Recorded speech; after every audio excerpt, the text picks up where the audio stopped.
This is KPOO Radio. We're in their station. That's Francesca. And here we see all of the historical memorabilia on their walls. KPOO's been in existence about 40 years, an independent radio station. And here it is, right in the heart of San Francisco. I'm so thrilled. I'm going to be interviewed right now. Thanks for listening. My name is Francesca, and you're tuned into the one and only KPOO San Francisco. That's 89.5 on your FM dial. It's just about 1 minute past 7 o'clock, and I have an amazing interview ready to go. Lua Hadar is here, along with Candace Forrest. And before we get started, let's hear one of these tracks. This is Lua Hadar, along with a group called Twist, and the album is called World Jazz.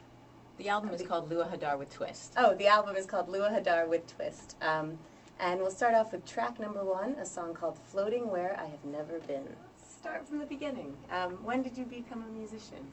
Oh man, daughter of a musician. I was sort of born, into it, and spent many lovely summers in the Catskills while my father, back east, north of New York, they call it the Bourse Circuit. And my father played the saxophone. He was a reed man. In the hotels during the summers, and so we'd always go up in the summer with my mom, and I got to go to rehearsals with him sometimes, and Oh, that's cool. yeah. So, and I remember being a little child and getting dressed up and going into the hotel once or twice during the summer because I was 9, and seeing the big show bands and the entertainers, and it was like all the famous comedians and nightclub entertainers, and then afterwards the Latin band would play. And that's when I got the Latin thing in my blood. I love it. I'm a Jew who loves samba. Yes. Sure.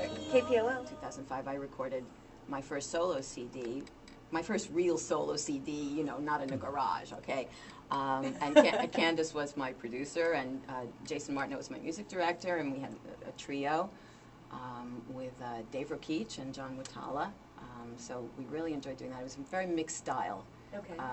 A cabaret CD, you would call it, because of it had jazz on it, it had musical theater on it, it had whatever I felt like putting on it.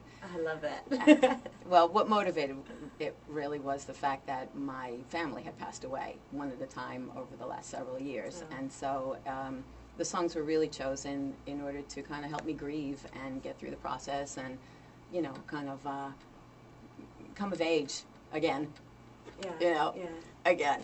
And that was really useful and great, and very happy about that CD. And then we formed Twist a couple of years after that, and the band started to grow, and we realized that we needed to record a new CD that really expressed what we were, because now by this time, we're a larger band. There's 6 instrumentalists plus myself. Wow. And what instruments? there's a piano, who's really the anchor of the band, which is Jason Martineau, the music director. And we have bass, drums, reeds, which is kind of a tribute to my father and all the sounds that I heard as a kid. Latin percussion. And we've added accordion as well, especially for this coming show that we're doing this Sunday, Sunday the 13th at the Raz Room, which is called French Connection. Okay. So you have to have an accordion if you're doing a show called French Connection. I always was when I was a kid, Sure. KPOO. It is. Hi. Her name is Lua Hadar. Yeah, Luahadar.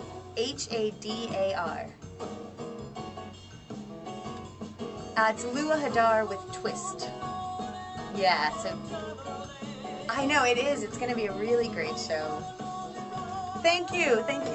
Take care. Thank you. Bye. Oh, that's nice. He loves your music. He's very excited. I don't know. Oh, I didn't know him. That's great. When I was a kid, my mother had studied French and Spanish in high school, and so there was this kind of atmosphere that language was a fun thing, That's wonderful. And I just I was into it. I started studying languages in high school. Wow. I minored in French. And you just returned from Paris? Yeah. Do you want to talk about it? Were you on tour out there? Yeah, we did a show there, and it wasn't with the full twist. It was with a dear friend and colleague of mine who now lives in Paris, a pianist named Sheldon Forrest. He's done the San Francisco, New York, Paris route, Wow. which seems to be a route that many people have done. And we did a show at a place called the Swan Bar in the neighborhood of Montparnasse. So I had a wonderful experience there, just a terrific show. And, you know, talk about expatriates. Who owns the bar? A guy who looks just like my Uncle Ralph, okay? His name is Lionel Blum. I was talking to him for 15 minutes of French before I figured out that he was from the Upper West Side. Wow. But I had a wonderful experience in Paris, even the night before the show. My fiance, who was there with me, found this great wine bar for us to go to, and we love these little sort of, you know, old places, rusty and historical. And so we go into this wine bar, and first it has two levels. There's an upstairs and a downstairs. So we're in the upstairs level, and this guy hears us speaking English and immediately turns to us, and he's maybe, you know, a senior, 65, something like that. And he starts like singing in English to us. So it turns out he was in a chorus and knew all kinds of, you know, American songs. And he told me about a song that we ended up putting in our French Connection show. Oh, wow. And that is a song called San Francisco. Oh, wow. Or San Francisco. And it was written by a very famous French pop star, Maxime Le Forestier. You know, I mean, there's no one in the world who can know all of world music, but somehow, like, this was not on my radar. And I got back to the States after the fact and looked it up, and I loved the song. Maxime Le Forestier apparently spent some time in San Francisco, along with, I think, his sister. They performed together, and they lived, you know, in the heyday of the 60s and 70s, you know, thing in San Francisco. They lived in a community.